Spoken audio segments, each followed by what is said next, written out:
on vaccines, and I'll come to that in a moment, but let me deal with two other important issues. First of all, the bushfires that are threatening lives and property in the Perth Hills. Provided an update to the Parliament yesterday. The further update I have today is the situation is going to continue to be very dangerous. The bushfire has impacted northern and northeast suburbs of Perth. There still remains the potential for gusts of up to 60 to 70 kilometres an hour, which may cause embers to carry ahead of the main fire, which we had been seeing. Several kilometres ahead, those embers were blowing forward previously, and those weather conditions continue not to be assisting.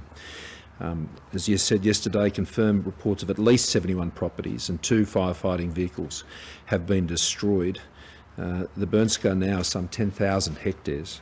Over 1,300 homes and businesses are without power, and there is significant damage to the electricity network, including 800 poles and 100 transformers, and there are disruptions to telecommunications due to the loss of power.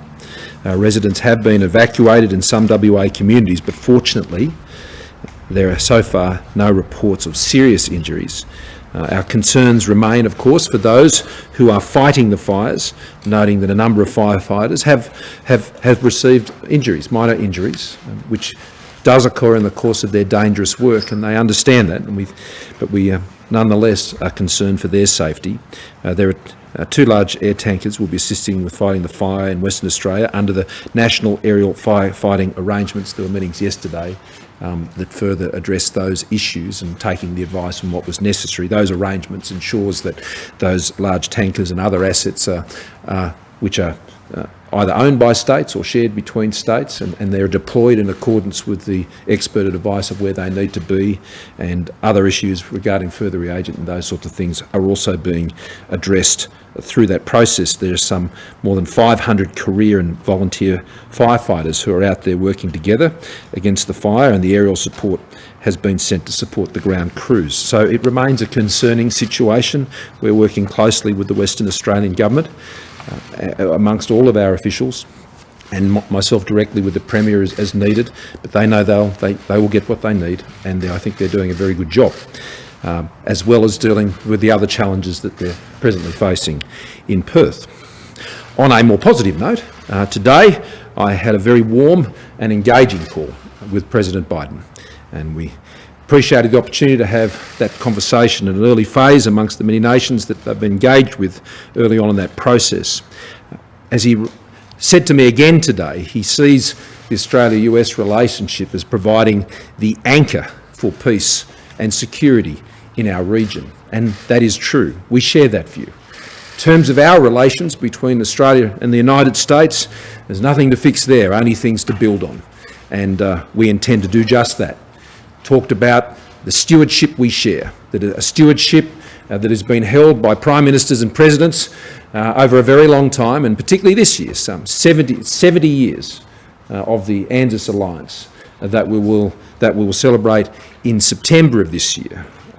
I spoke to former Prime Minister Howard. We were at Doug Anthony's funeral the other day, and he reminded me that it was 20 years ago in September when he was in the United States to address the Congress on the 50th anniversary of ANZUS, and of course while he was there it was September 11, and so we spoke about that today, remembering that it is 20 years since September 11, and we stood with the United States then, as we always have and always will, spoke of the fact that Australia looks to the United States, but we never leave it to the United States.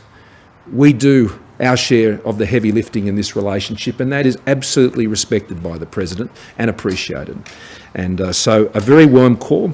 So we affirmed our commitment to the things that absolutely always matter, those relationships, particularly the alliance relationships, but also the Five Eyes relationships and the broadening of those of that agenda on the Five Eyes.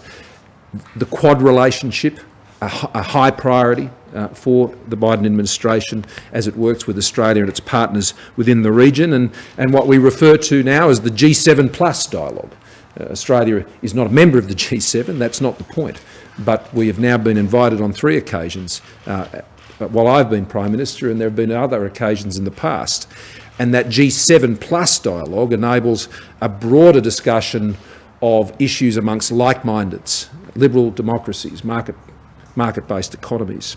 And this is a very positive move and deals with everything from technology partnerships, supply chains, the security of those, the economic recovery, COVID issues and cooperation. So we will continue to work together on the key global and regional challenges and in the Indo-Pacific, and there is an absolute affirmation and understanding that we are in this together. We are absolutely in this together. Whether it's on COVID or whether it's on the economic recovery, the global and regional security issues, the multilateral initiatives and reforms that we are partnering in, but also, as we discussed today, achieving a net zero pathway through technology and the cooperation that is needed to do that, and the work that has already begun from the discussion between Special Envoy Secretary Kerry and Minister Taylor. We picked that up today, and we're very keen on pursuing that relationship and the technology partnership. And I had the opportunity to discuss how the United States, and as Secretary Kerry said the other day, and I said it in the Parliament, that it is a game-changing statement to understand that our goal is global emissions, not just emissions in some countries, global emissions reduction. And that is how you solve the problem. And so appreciated their leadership there. So a very warm and engaging conversation. We're looking forward to further engagements over the course of this year. Again, he was invited to join us for the celebration of the 70 years of ANZUS. He told me he needs no special reason to come to Australia. He loves the place. But they would very much like to be in Australia at some point, and we'll see how that progresses. But a very keen enthusiasm to come back to Australia, which he knows so well with Dr. Biden, and of course the other summits and various things that are coming up over the first half of this year. So that was the very warm and engaging call that we had between myself and President Biden. Now, to the issue of vaccines. Australia has secured an additional 10 million Pfizer doses. We've been able to contract securing those vaccines. That brings to now 150 million doses, what Australia has been able to secure to not only vaccinate Australia, but to ensure that we're doing our bit in this part of the world. Yesterday I joined the Pacific Island Leaders Forum, and we're able to give the good report of how we're working with them, together with the United States and France across the Pacific. And this, as much potentially assists that task as it certainly assists our task in the rollout of our vaccine. These additional vaccines have been secured consistent with our requirements under the strategy. You know, I commend again Minister Hunt and Professor Murphy for the great job they and their teams have done in continuing to fulfil our commitments when it comes to delivering this vaccine in Australia. It is the big agenda item for us, obviously, because it provides the pathway to so many of the other things we wish to achieve this year. They can speak more to the details of that.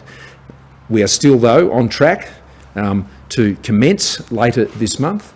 That puts us in a very good position, particularly with our sovereign vaccine production capability, ahead of many countries like New Zealand, for example. We understand won't commence until April, I think it is, and we're working with them as well. And I had a good discussion with Prime Minister Ardern on that just the other day. But Greg. Thanks very much to the Prime Minister and Professor Murphy. We know that the pandemic continues to rage around the world. Fortunately, we have seen some reduction in global numbers in recent weeks, or in terms of the daily cases, but sadly the number of lives lost continues. In Australia, one community case today on the advice that we have from the National Incident Centre, obviously within Victoria, and no lives lost. No lives lost in January against a global figure of approximately 400,000. And those figures put into perspective the situation in Australia. Safe at home, but challenges abroad. And against that background, the vaccine rollout is the next critical step in protecting Australians. As part of that vaccine strategy, we have followed the advice on purchasing from the Scientific and Technical Advisory Group, or SciTag, led by Professor Brendan Murphy. They provide the advice and we implement. As part of that, they advised from the outset that we should build an option subject to the determination by the TGA into our contract to purchase additional doses if the TGA were to approve the use of Pfizer, because it's an mRNA vaccine, because the world has never had an mRNA vaccine. And we did that. We did that quietly, behind the scenes, and once the TGA approved the Pfizer vaccine, we triggered that option, and I am pleased to be able to announce that Australia has purchased an additional 10 million doses of Pfizer. That is the advice that was provided to us by Professor Murphy's Vaccines Committee, and it's been implemented in full. That's important for Australia. It provides additional support over and above that which was already in place. As the Prime Minister said, a total of 150 million vaccines, 20 million Pfizer, 53.8 million Oxford AstraZeneca, where we've seen some very positive results, which Professor Murphy will take you through from around the world. 51 million Novavax, again, positive results in recent days. The strategy in terms of the choice of vaccines set by the Vaccines Advisory Committee is proving to be very valuable and well informed. And then, of course, 25.5 million units under the COVAX International Facility. All of those things are coming together. Shortly before joining you, I spoke with both AstraZeneca Australia and Pfizer Australia, and both have reconfirmed that at this point in time, the vaccine rollout remains on track, respectively for the last week of February for Pfizer and the first week of March for AstraZeneca, subject to the TGA in terms of AstraZeneca, subject to shipping in both cases, but both have reaffirmed their guidance only within the last 2 hours. So I think that's very important. Finally, there are two other elements that I want to highlight. Uptake of the vaccine is very important, and the more Australians we have vaccinated, the better. In particular, we want to work with cultural and linguistically diverse communities, and we will accordingly be allocating $1.3 million for additional funding to multicultural peak bodies to assist in information to culturally and linguistically diverse communities to support the vaccine rollout. That will include advertising into 32 languages, a vaccine explainer in 29 languages, campaign builds on 63 languages on the Department of Health's website. That's very important. But the last element which we considered is that we need to make sure that everybody who's on Australian soil is safe, and everybody who's on Australian soil has access to protection. So on the advice of the medical experts, the government has determined that we will offer vaccines to all people living in Australia to achieve the maximum level of coverage. That means the government will provide COVID-19 vaccinations free to all visa holders in Australia. And this will include refugees, asylum seekers, temporary protection visa holders, and those on bridging visas. People currently residing in detention facilities will also be eligible, including those whose visas have been cancelled. So that's making sure that there is the maximum possible coverage in Australia, and today is another important step in the vaccine rollout and in building on that work that Australians have done of keeping each other safe. They've done an amazing job, but the vaccine rollout is what will help us in a world of enormous numbers of global cases and sadly lives lost daily. Professor? Thanks, Prime Minister and Minister. So this additional purchase gives us additional insurance and additional options.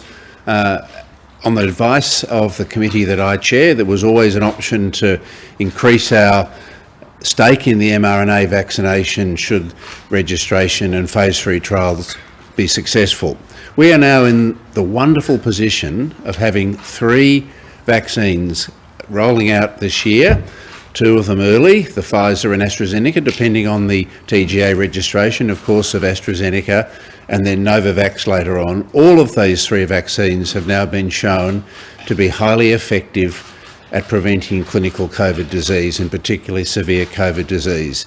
That is a position that we wouldn't have dreamt of a year ago, 6 months ago. It is a very, very nice position to be in. As Minister Hunt alluded to, there is also some early encouraging yet unpublished information from the UK suggesting that the AstraZeneca vaccine is showing some evidence of preventing transmission. We always expected the vaccines would do that, but we haven't got really good data on that at the moment. So this additional purchase, as I said, is insurance and options. It won't change the strategy which we've outlined. We're starting initially with Pfizer later this month, and then with AstraZeneca in March, and then our local supplies of AstraZeneca from CSL come online in later March, and we'll have plentiful supplies, and we'll be scaling up with the aim to vaccinate the population by October. I'm incredibly pleased with the position we're in vaccines at the moment. Thanks, Prime Minister. Thanks, Brendan. Yeah, Phil. In your conversation with President Biden, Yep. two things. Did the current difficulties with our relationship with China come up? And did he invite you to his climate summit, I think in April, and do you intend to go if he has? Well, as you would expect, we discussed regional issues in the Indo-Pacific fully. And in relation to the other matter, there are invitations coming, and we'll be addressing those once they're received. We spoke positively about these initiatives, and so we look forward to being able to participate. Do you think from that conversation? Just further on that, did President Biden ask you or discuss any further, I guess, more ambitious climate targets and Australia committing to net zero as a target? No. We had a very positive discussion about the path we're on and the commitments that we've made, and more importantly, how we've been able to exceed those commitments, the strong level, particularly of solar and households take up in Australia, which is the strongest in the world, and also to talk about what we've achieved in terms of our emissions reductions since 2005, which is indeed higher than what has been achieved in the United States and almost double that of the OECD. We're very focused on the technological challenge and joining together, not just Australia and the United States. I mean, they're going to be investing significantly in those technologies, and I was pleased to be able to say we were doing exactly the same thing, some $18 billion over the next decade, and that we would achieve even more through partnerships between the United States and Australia. And I was able to talk about the way we're pursuing those same partnerships with the United Kingdom and with Germany, most recently in the discussions we've had, where we already have those relationships with places like Japan. So, you know, they're very focused on the big challenge here, which is the technologies which transform our economies. So you maintain and build on jobs, support your industries, so people have that future to look forward to, and address the broader global climate challenge. From the conversation, do you think that the Biden administration will have a different attitude towards China, or it will be a similar view of China? Can you give us some more specifics on that part of your conversation? I believe strongly that the position that has been taken by the United States over quite a period of time, obviously there are differences in how that's expressed and the nuances that are there, but I think in the United States, Australia has and remains to have a very, very strong and effective partner on these issues of Indo-Pacific security. Prime Minister, on hotel quarantine, we've got another case of a hotel quarantine worker being infected in Victoria today. Is the hotel quarantine system sustainable as it stands? Do you need to consider more bespoke arrangements like Dan Andrews is suggesting, such as emergency housing? Well, let me make a couple of comments on this, and Greg and Brendan may want to add to it. Some 210,000, to be specific, 211,550 people have returned to Australia through hotel quarantine arrangements since the 31st of March last year. 211,500. Now, there have been a number of cases, in the handful of cases, that have resulted in those quarantine arrangements not always being 100% perfect. But one of the things that have characterised our response to the pandemic is that we have been proportionate. We have understood the context. We have sought to calibrate what is a reasonable risk that we have to manage. To give you an understanding of the difference in the risk situation Australia is facing to overseas, last month 30,000 people died in the UK because of COVID. In Australia, no one did. And so I think we've got to get a bit of perspective. on the challenges that we're facing. Our hotel quarantine arrangement, which was what was agreed at National Cabinet as the most effective way to ensure that we could continue to receive Australian residents coming home to this country and enable the public health orders that state governments have put in place regarding quarantine, very sensible public health orders, that was the most effective way of meeting those objectives of public health, but also ensuring that Australia could continue to function. Now, the Commonwealth has put in place, at some significant cost, some $243.7 million for the provision of COVID quarantine arrangements at the Howard Springs quarantine facility for organised national repatriations of Australians. We did that last October. Now we're working on that having a capacity of 850. And the Commonwealth is open where there are good proposals, very comprehensive proposals, where that supplementary capacity to deal with emergency situations or indeed the repatriation flights that we ourselves have organised for those other facilities to be used rather than having to draw on the hotel quarantine arrangement. But when we discussed this as a federal government and took the advice also from our agencies, whether it was Home Affairs or Health or others, it remains the case that the most effective way to deliver at the scale that Australia needs to deliver these arrangements, that hotel quarantine remains the most effective way to do that. And that remains the advice I have from my experts. And the alternative is not that clear to me. I mean, we could go and try and rebuild the Labor Party's immigration detention network that they put in place during the border protection crisis under their administration. And we all remember what a debacle that was. And so if that's the option, then I don't find that as persuasive. But when there are specific proposals, and we're working through one in Toowoomba at the moment, we're not working through it. We've looked at the Gladstone option and we don't believe that is a sensible thing to do. There wasn't a lot of detail on that, but the broader risks were not ones that we thought were ones that economically or particularly from a health point of view could be appropriately covered off. But the Toowoomba option we're looking at is a supplementary capacity, and writing back to the Queensland Premier today about that. But this idea that you can replace the hotel quarantine system, bring Australians back home, manage your health agenda effectively through some other mechanism, I think we have to keep a sense of realism about this and a sense of proportion. 211,500 people have come back. We've had a handful of cases that haven't been completely contained within that. But I can tell you what, if Europe achieved that, if the UK achieved that, if the United States had achieved that, they wouldn't be looking at the situation they're looking at now. They'd be looking potentially at the sort of situation that we as a nation have achieved. But Greg? Greg, did you want to add to that? I will. Look, very briefly, as I mentioned, in a world of, the last 24 hours, 439,000 cases, there's a pandemic, and yet we have to keep a perspective. One community case, we just went through a period of 12 days with no community cases. The world looks on at Australia and says, how have you done this? And that perspective, I think, is very important because that translates to lives saved.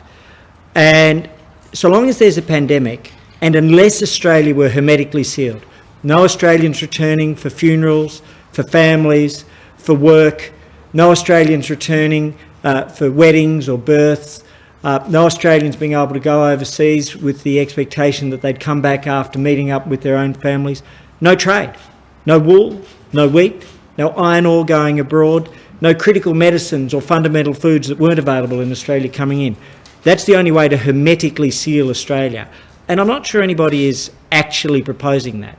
In that situation, we have to be, have to be aware as to how we bring people home. And that bringing Australians home is what we have to do. And to do that safely. And to think 211,000 Australians have come home through this system. Most days we're getting 0 cases. Sometimes there will be challenges, and anybody who says there won't be cases in Australia isn't understanding the nature of the pandemic. But if we do that, then what we've done has saved lives and protect lives, but we'll always work on continuous improvement. Come over this way. We've had a few over that side. I'll come over this side. Catherine.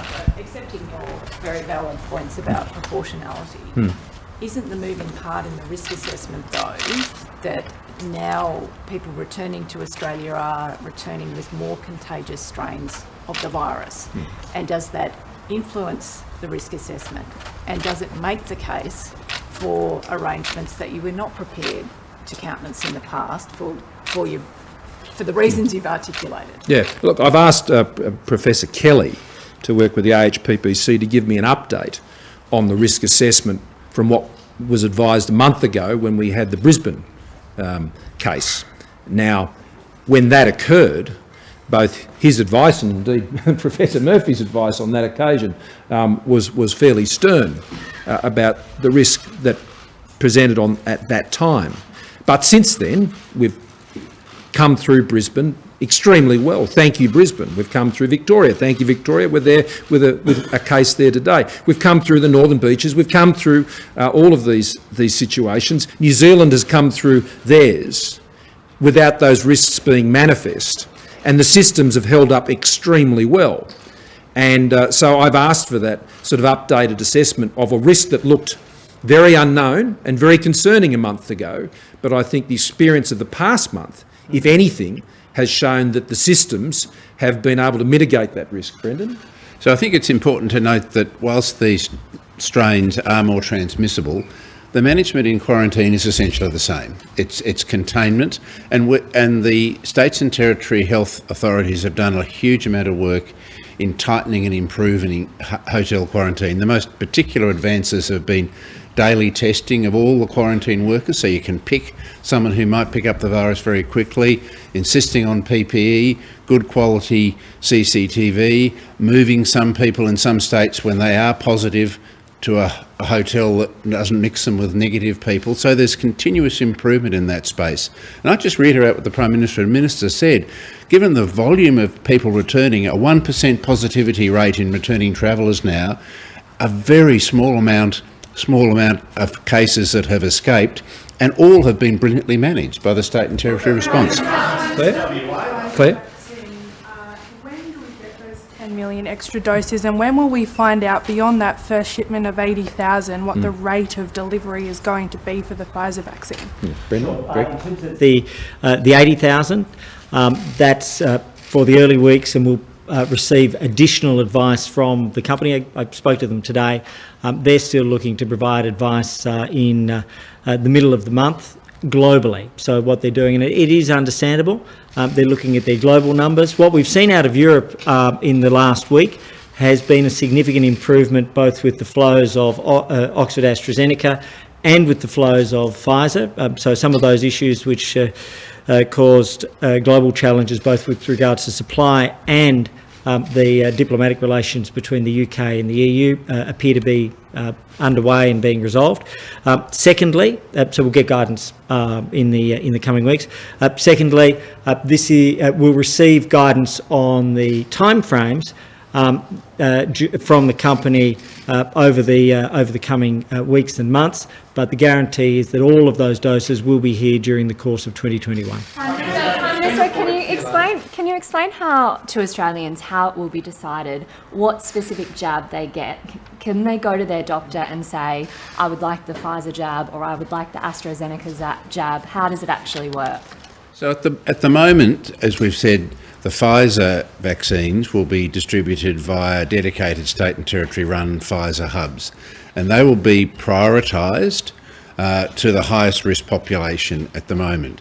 So on the initial strategy, we will be offering the Pfizer vaccine to border workers, quarantine workers, very exposed frontline healthcare workers such as ICU, emergency department, and most importantly, the most vulnerable people in residential aged care, residential disability care, and those workers. The majority of the population on our plan will have access to the AstraZeneca vaccines, which will be run then in a much larger number of clinics through GPs, eventually pharmacies, other state-run clinics. So in the main, there won't be a choice, and I think both vaccines are extremely good, and I would be very happy to have either of them. Do you know which vaccine candidate that you'll be receiving, and will you receive that first dose before the end of this month? Well, the plan is for that to occur, and that would mean the Pfizer vaccine. It's been reported today that you had a conversation with the global head of Alphabet, Google's parent company. I wonder if you can give us any insights into that conversation. And also, do you support Microsoft's CEO today saying that it's important that technology companies engage and support the press in sort of being an important part of democracy? I do. In relation to your second question, and in relation to the first question, I thought it was a constructive meeting. I think I've been able to send them the best possible signals that should give them a great encouragement to engage with the process and conclude the arrangements we'd like to see them conclude with the various news media organisations in Australia, and that is the best way to enable that matter to be settled. And we discussed some of the specifics of elements of the code, and they raised those matters, I think, very respectfully. But I think we've been able to get that into a much more positive space about the ability to continue to provide services here in Australia. But at the end of the day, they understand that Australia sets the rules for how these things operate, and I was very clear about how I saw this playing out. Away from the threat then? No, well, there's one you had one, Andrew. To be fair, I've got to go just to on the vaccine. The Minister spoke just before about getting more advice over the coming weeks. You're talking about getting a timetable by the end of February of this vaccine. Where is the first Pfizer vaccine that Australia is going to get? What date is it going to get here? When it comes to distributing it, we know that in particular areas you're looking at aged care, as Professor Murphy said moments ago. What about remote aged care facilities, places like Queensland? If they've only got 6 facilities set up along the east coast in major cities, how do you propose getting the Pfizer vaccine to vulnerable people in those remote communities? Well, I would urge those who have those sort of questions, these issues are addressed in the vaccine strategy.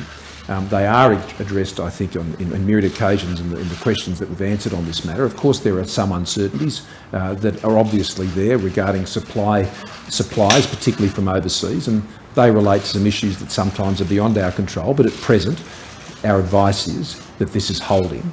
So Greg and Brendan can speak to that.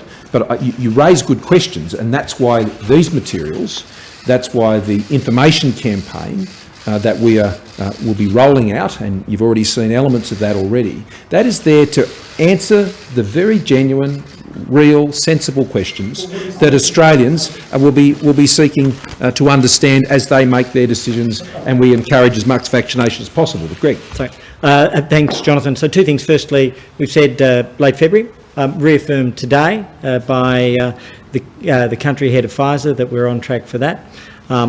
The second thing is with regards to remote areas. I think that's a really important part of the strategy, and remote areas can be supported in a number of ways. There are 5 principal vehicles. Firstly, general practices. Secondly, pharmacies. Thirdly, Aboriginal and community-controlled health organisations. They're really stepping up, and we thank them. Fourthly, what we're able to do there is to ensure that there are state vaccination clinics. And fifthly, we have a surge workforce. If there was a community which wasn't covered with one of those, then the surge workforce, the contract which Professor Murphy and the department put together with 4 providers, assists with outreach, and that in particular relates to whether it's the Pfizer or the AstraZeneca. Pfizer comes in temperature-controlled remote sensor storage vessels, or as John Skerritt from the TGA famously said, dry ice eskies, and so they can be transported around the country. That system was specifically designed so as we could address rural and remote Australia. So you can see the layers of planning that have gone into this. Rural and remote Australia was something that the PM said very early on, absolutely equal access. In the same way, and I've mentioned this before, when Brendan and I were with him in February of last year, he said no Australian will go without a ventilator. In this phase of the fight against the pandemic, it was equal access, and that's what we're doing. James, last one. Look, a question. While Australia has a relatively good handle on this pandemic compared to most countries, certainly in the region, there's a developing view amongst experts that it's going to be here, the pandemic in a global sense, well beyond 2021, particularly given the sort of mutating strains we're seeing developing around the world. What work has the Australian government, the federal government, done to enable CSL to be able to manufacture mRNA vaccines going forward? I mean, at the moment, obviously AstraZeneca is not mRNA, and that's the only one we're making. Well, I'll let Brendan speak to that specifically, but your broader point about how long is Australia looking at this? The first key thing that's going to determine, I think, the longevity on this will be the success of the vaccines that are currently being produced and distributed around the world. We had that discussion about Pacific Nations yesterday. That will depend on their success in countering transmissibility of the virus. Now, there's been some good data that's come through just in the last 48 hours, which is indicating something a lot more encouraging than where we were about a month ago. If the vaccines continue to show that sort of successful path on transmissibility, then that obviously has a big change in terms of what the future management of the virus is, not just here in Australia, but all around the world, how people can travel, how they can move about, how they can go to concerts, how life can potentially return to normal. So that is the next big question that will be answered. But beyond that, you make a good point about sovereign capability when it comes to the production of vaccines.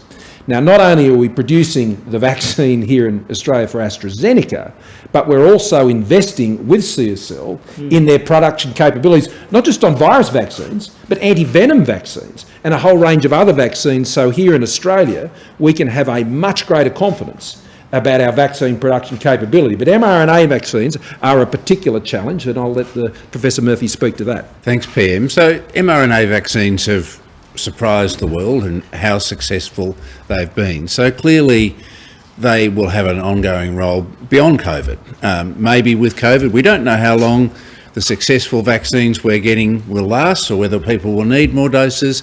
And so it's obviously sensible to plan for that. And clearly CSL, who are a sovereign manufacturing company, are looking at that. Government has commissioned some research to look at that, to look at what the potential is. So it's an active consideration matter at the moment. Thanks, everyone. Thank you very much.